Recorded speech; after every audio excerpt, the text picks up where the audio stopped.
মধ্যপ্রাচ্যের ইতিহাসে সবচেয়ে বড় ভূমিকম্প।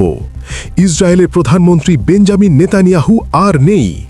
আজ গভীর রাতে তেল আবিবের গোপন বাংকারে এক ভয়াবহ মিসাইল হামলায় চিরতরে স্তব্ধ হয়ে গেল ইসরায়েলি প্রধানমন্ত্রী স্পন্দন। কে চালালো এই নিখুঁত হামলা? ইরান, হিজবুল্লাহ নাকি অন্য কেউ?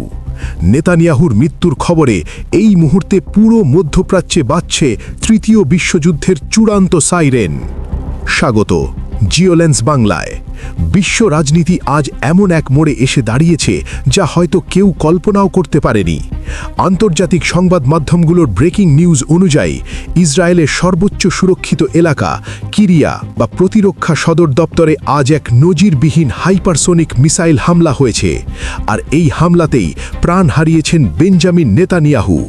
মোসাদ এবং আইডিএফ পুরো দেশ জুড়ে স্টেট অফ ইমার্জেন্সি বা সর্বোচ্চ জরুরি অবস্থা জারি করেছে।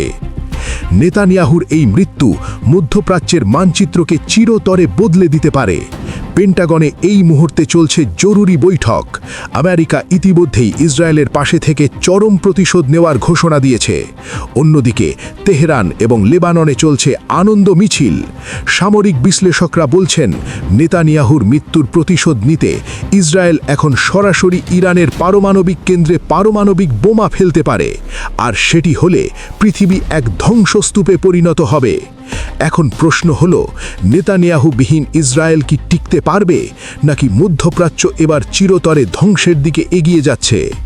আপনার কি মনে হয়, এই ভয়াবহ হামলার পেছনে আসলে কার হাত রয়েছে?